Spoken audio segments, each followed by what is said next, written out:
ሰላም ጤና ይስጥልን ውድ የዓለማ ፕሬስ ቤተሰቦችና ተከታታዮች አክብሮታዊ ሰላምታችን በያላችሁበት የዓለም ዳርቻ ይድረስ። ለዕለቱ የተመራረጡና ሊሰሙ የሚገባቸውን አገራዊ ሰበር አጫጭር መረጃዎችን ይዘንላችሁ ቀርበናል። በቅድሚያም ዋና ዋናዎችን እናሰማለን።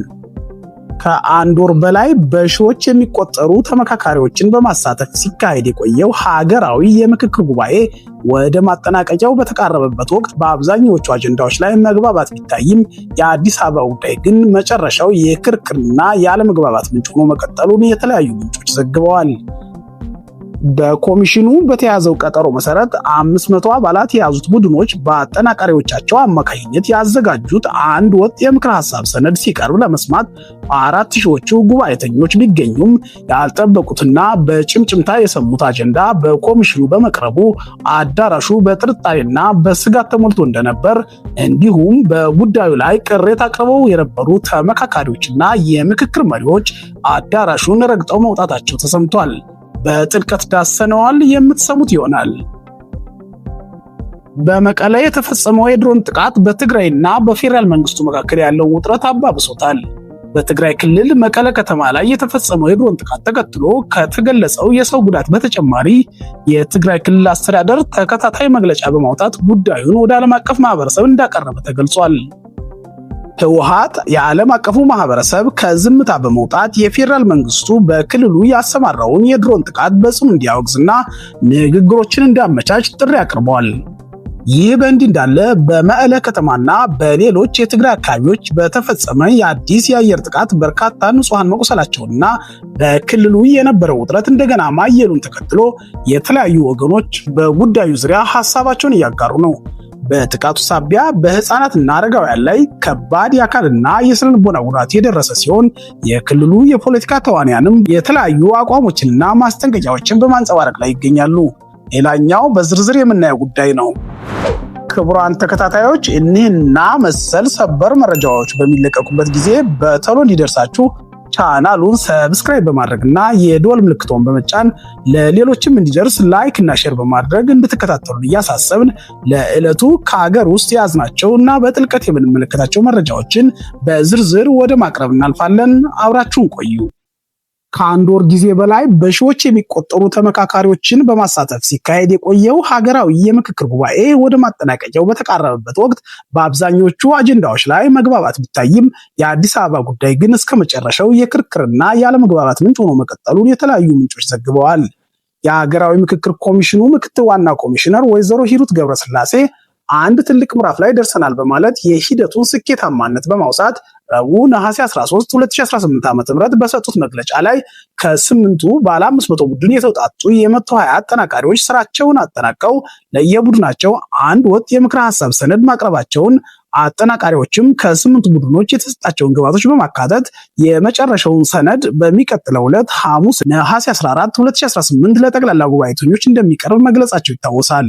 ክቡራን ተከታታዮቻችን በትናንት ዘገባችን እንደገለጽ ነው በፌደራል ከተሞች አጀንዳ ስር ያለውን የአዲስ አበባ ጉዳይ የሚያየው ቡድን የውይይት ውጤቱን ሲያቀርብ ግን በኦሮሚያ ክልል ተወካዮች ቅሬታ አቅርቦ እንደነበርና ይህም ትክክል አይደለም፣ የኮሚሽኑን አሰራር ይጥሳል በማለት ቅሬታ ያቀረቡ ሌሎች ተመካካሪዎች መኖራቸውን፣ በዚህም ኮሚሽኑ ከመጀመሪያ ጀምሮ እስከ 500 ቡድን ውይይት ድረስ የተሰጠውን ስምምነትና ምክረ ሐሳብ እንደገና ለመመልከት ቅርቃር ውስጥ የገቡ አጀንዳዎች ላይ በመወያየት የመፍትሄ ሐሳብ እንዲያቀርብ የተቋቋመው የክልል ጉባኤ ረቡዕ ምሽት ድንገተኛና አስቸኳይ ስብሰባ ተጠርቶ እንደነበር መዘገባችን ይታወሳል። ነገር ግን በኮሚሽኑ በተያያዘው ጊዜ ቆጠሮ መሰረት 500 አባላት የያዙት ቡድኖች በአጠናቃሪዎቻቸው አማካኝነት ያዘጋጁት አንድ ወጥ የምክር ሐሳብ ሰነድ ሲቀርብ ለመስማት 4000ዎቹ ጉባኤተኞች ሐሙስ ጠዋት የተገኙ ሲሆን ተመካካሪዎች ስለ ሁኔታውና ስለተቋቋመው የክልል ጉባኤ አስቀድሞ ይፋዊ እውቅና ባለመኖሩ በስጋት ጥርጣሬና ከበድ ያለ ድባብ በጉባኤው ላይ መስተዋሉ በጉጉት የሚጠብቁት የጠቅላላ ጉባኤ ዘግይቶ እኩለ ቀን ላይ መጀመሩን ተሳታፊዎች ገልጸዋል። ዘግይቶ የተጀመረው ጉባኤም እንደተባለው የአጠናቃሪዎችን ምክረ ሐሳብ ለመስማት ሳይሆን ከኦሮሚያ ክልል የተወከሉ ተመካካሪዎች ቅሬታ አቅርበዋል የሚል ብዙዎች ያልጠበቁትና በጭምጭምታ የሰሙት የነበረው አዲስ ሐሳብ በኮሚሽኑ አማካኝነት የቀረበ ሲሆን ኮሚሽኑ ይህንን ለመፍታት በመቸገሩ የመፍትሄ አቅጣጫና ምክር ተመካካሪዎች እንዲሰጡበት አጀንዳውን ወደዚህ አምጥተነዋል ሲሉ መግለጻቸው ተነግሯል። ይህ መፍትሄ እንዲሰጥበት ለጉባኤተኞች የቀረበው ቅሬታ አስመልክቶ አስተያየቶች የተሰጡ ሲሆን በመጀመሪያ የ12ቱ ክልሎች ፕሬዝዳንቶችና የሁለቱ ከተማ አስተዳደሮች ከንቲባዎች የመጀመሪያ ዕድል የተሰጣቸው ሲሆን የ11ዱ ክልል ፕሬዝዳንቶች አዲስ አበባ የኦሮሚያ ክልል ርዕሰ ከተማ እንድትሆን የሚል ከማብራሪያ ጋር ውሳኔ ማቅረባቸው ተሰምቷል። እኒህ 11 የክልል ርዕሰ መስተዳድሮች እርስ በርሳቸው የሚደጋገፍ ሐሳብን በቀረበ ጉዳይ ላይ አስተጋብተዋል ተብሏል። በመቀጠልም ኮሚሽኑ ያደራጀው የክልል ጉባኤ አባላት የተናገሩ ሲሆን የመጡበትን ክልል በመጥቀስ 11ዱ ርዕሳነ መስተዳድሮች ያነሱትን ሐሳብ በመደገፍ በድጋሚ ማስተጋባታቸው ተሰምቷል። ይህም ከመጀመሪያ ከ10 ጀምሮ እስከ 500ዎቹ የስራ ቡድኖች በጥቅል የደረሱበትን የውሳኔ ሐሳብ ወደ ጎን ያለ እንደሆነ ምንጮች አስታውቀዋል። ይህ ሂደት በተመካካሪዎች ብቻ ሳይሆን በኮሚሽነሮቹ መካከልም ልዩነት መፍጠሩን በማንሳት ተሳታፊዎች ለቢቢሲ አስረድተዋል። በሂደቱ ወቅትም አንድ ኮሚሽነር ሂደቱን አቋርጠው እኛ የጠየቅነው የመፍትሄ አቅጣጫና ምክር እንጂ አንደኛውን አማራጭ ምክረ ሐሳብ ብቻ ደግፋችሁ አስተያየት እንድትሰጡ አይደለም፣ አካሄዱ መታረም አለበት ማለታቸውን ገልጸዋል። ይህን ሲሉ ከአዳራሹ የተደራጀ የተቃውሞ ጉሩምሩምታ ተነሳባቸው ሲሉ አክለው ገልጸዋል። ከ11 የክልል ፕሬዝዳንቶችና ቀደም ብለው የክልል ጉባኤ አባላት ካስተጋቧቸው የውሳኔ ሐሳብ በተለየ የአማራ ክልል ርዕሰ መስተዳድርና ምክትላቸው የተለየ ንግግር ማድረጋቸውን ምንጮች ጠቁመዋል። የአማራ ክልል ፕሬዝዳንት በንግግራቸውም ኮሚሽኑ የአንድ ወገን ስሞታ ብቻ ነጥሎ ማቅረቡ ስህተት እንደሆነ፣ ጉዳዩ የሁሉም ኢትዮጵያውያን ሆኖ ሳለ የሁለት ወንድማማች ህዝቦች አለመግባባት አስመስሎ ማቅረብ እንደማይገባ የክልል ፕሬዝዳንቶች የተናገሩበት ወገንተኝነት የተሞላበት መንገድ እንደሚያሳዝን ገልጸዋል። አክለውም ከምክክሩ መስመር ወጥቶ በኃይል ለመወሰን መሞከር ዘላቂ ሰላም እንደማያመጣ ማስገንዘባቸውና አጀንዳው ጊዜ ተወስዶ ታስቦበት ወደፊት እንዲታይ፣ ለጊዜው ግን በይደር እንዲታለፍ ሐሳብ ማቅረባቸውን አስረድተዋል። በመጨረሻም ጉዳዩን ለመቋጨት የክልል ጉባኤ ማለትም ከ12ቱ ርዕሳነ መስተዳድሮች፣ ከሁለቱ ከንቲባዎች፣ ከሀገር ሽማግሌዎችና ከባለሙያዎች የተውጣጣ ኮሚቴ ተሰይሞ የመፍትሄ ሐሳብ እንዲያቀርብ መወሰኑን ተናግረው ነገር ግን ከታች ጀምረው በጉባኤው ላይ ሲሳተፉና ምክክሩን ሲመሩ የነበሩ አንዳንዶች አዳራሹን ጥለው ወጡ በማለት ጨምረው ገልጸዋል። በአጠቃላይ በብዙዎች ሁኔታው ሲገመገም ምክክሩ በመንግስት ተጠልፏል ብለው እንዲረዱ እንዳደረገና ዓይን ያወጣ እጅ ጥምዘዛና የፖለቲካ የበላይነት ጎልቶ መታየቱን ገልጸው የመፍትሄ ሐሳብ እንዲያመነጭ የተቋቋመው ኮሚቴ የተለየ ለውጥ ያመጣል ብለው እንደማያስቡ ተሳታፊዎች ይገልጻሉ። ይህ በእንዲህ እንዳለ ዋዜማ ሬዲዮ ሌሊቱን አዲስ አበባን በተመለከተ በሽምግልና የተጀመረው ምክረ ሐሳብና የቀጠለው ውዝግብ በሚል ይዞት የወጣው መረጃ እንደሚያሳየው ትናንት አርብ ነሐሴ 15 2018 በሀገራዊ ምክክር ጉባኤ በ38ኛው ቀን ውሎ በስራ ቡድን ደረጃ የጸደቁ የአጀንዳ ምክረ ሐሳቦችን ለምክክሩ ጠቅላላ ጉባኤ አቅርቧል ሲል አስነብቧል። ኮሚሽኑ ነሐሴ 15 ቀን 2018 ዓ.ም የተካሄደው ጠቅላላ ጉባኤ ምልዓተ ጉባኤው መሟላቱ ሳይረጋገጥ የተካሄደ መሆኑን ምንጮች ገልጸዋል ስትል ዋዜማ የዘገበች ሲሆን ይህም ኮሚሽኑ ከተለዋለው ሲል ይፋ ያደረገው የምክክር ውሳኔ አሰጣጥ መመሪያ ጋር የማይሄድ መሆኑን ዘገባው ያስረዳል። በዚሁ ጉባኤ በስምንቱም አጀንዳዎች ዙሪያ የተመካከሩ የስራ ቡድኖች ያጠናቀሯቸውና በጋራ መረጋገጫ ቡድን እንዲደራጁ የተደረጉት ምክረ ሐሳቦች ቀርበዋል።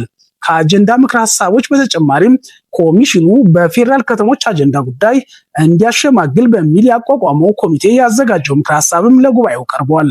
የ12ቱ ክልሎች ፕሬዝዳንቶች፣ የሁለቱ ከተሞች ከንቲባዎች፣ የሃይማኖት ተቋማት ተወካዮች፣ የሀገር ሽማግሌዎች፣ የሴቶች ተወካዮች፣ የወጣቶች ተወካዮችና ሌሎች አካላትን ማቀፉ የተነገረለት የሽምግልና ኮሚቴ በከተሞች አጀንዳ እንዲመለከት በተሰጠው ኃላፊነት መሰረት ያዘጋጀው ምክረ ሐሳብ ለኮሚሽኑ ማቅረቡ ተሰምቷል።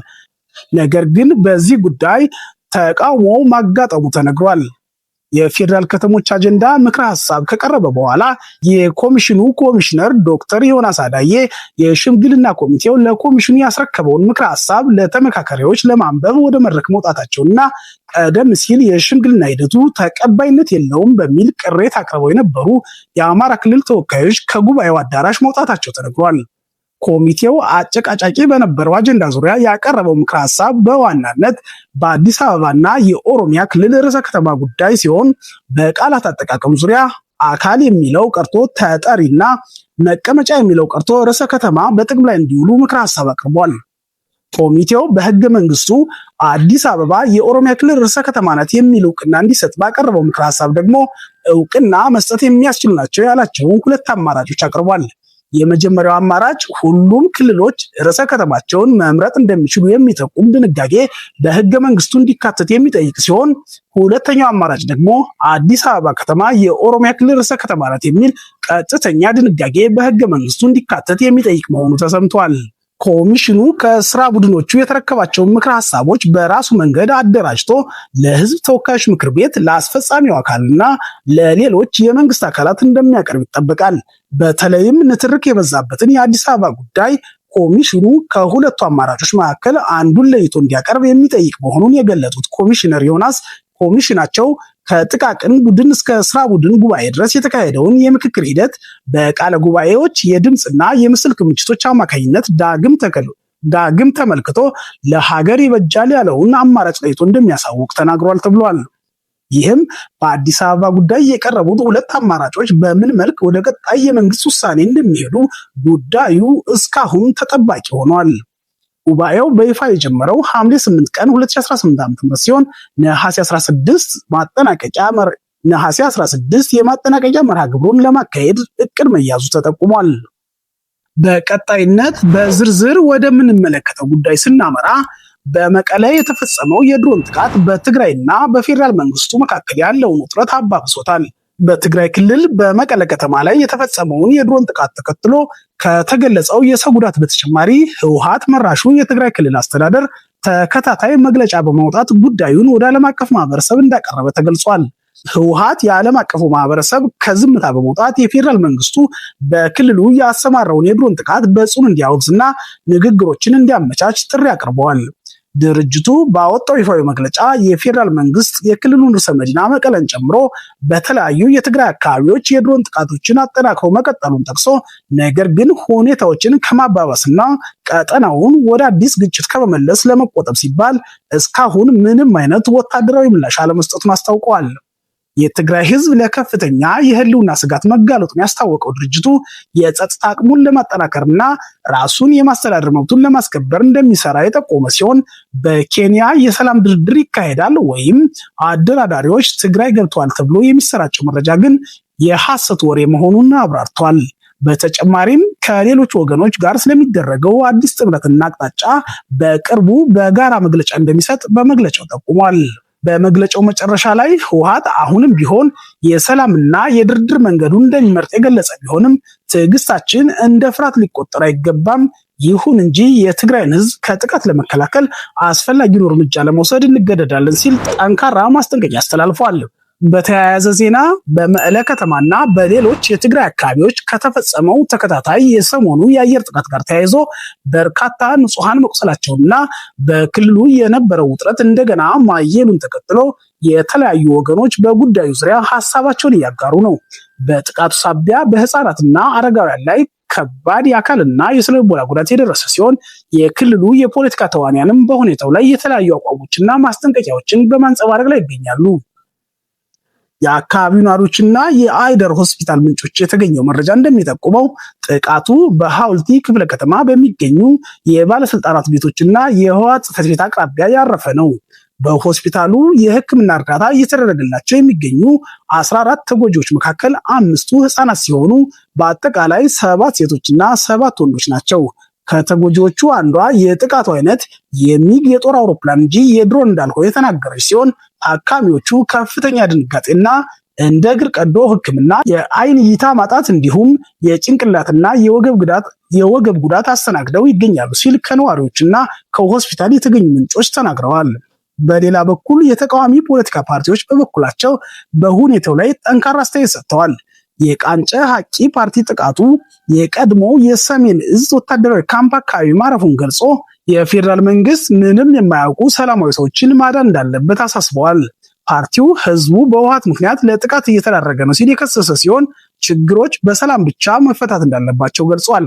የስምረት ፓርቲ በበኩሉ የክልሉን አመራሮች መቀለ ካሁን በኋላ ከሰማይ መጥቶ ቦምብም ይሁን ሌላ ጠብ አድርጎ የሚወጣ የለም የሚል የቀደመ መተማመንን የሚሞግት ሲሆን ወታደራዊ መሰረተ ልማቶችና መድፎችን በሰላማዊ ሰዎች መኖሪያና የገበሬዎች ቤት አቅራቢያ ሆን ብሎ መትከል ህፃናትና ንጹሃንን ለጉዳት እንደሚጋለጡ አስምሮ በጽኑ ወቅሷል። በተጨማሪም ፓርቲው የኤርትራ ሰራዊት ድንበር ተሻግሮ ወታደራዊና የሎጂስቲክስ እንቅስቃሴ ማድረጉን ጠቅሶ ይኸው የጽምዶ እንቅስቃሴ ይፋዊ የጦርነት አዋጅ መሆኑን አመላክቷል። ከሰሞኑ ጥቃት ጋር ተያይዞ በጥቃቱ ወቅት የራዳር መመታት ወሬ ባለበትና ወደ አካባቢው ሰው እንዳይቀርብ በተከለከለበት ሁኔታ ምንም ጉዳት አልደረሰም የሚለው የህወሓት መግለጫ ተአማኒነት እንደሌለው በማንሳት የደረሰውን እውነተኛ ውድመት በመሸፈን የፍንጣሪ ጉዳቶችን ብቻ አርዕስተ ዜና በማድረግ ክልሉ ውስጥ የተለመደ የፖለቲካ አካሄድ ነው ሲል ጥያቄ አንስቷል።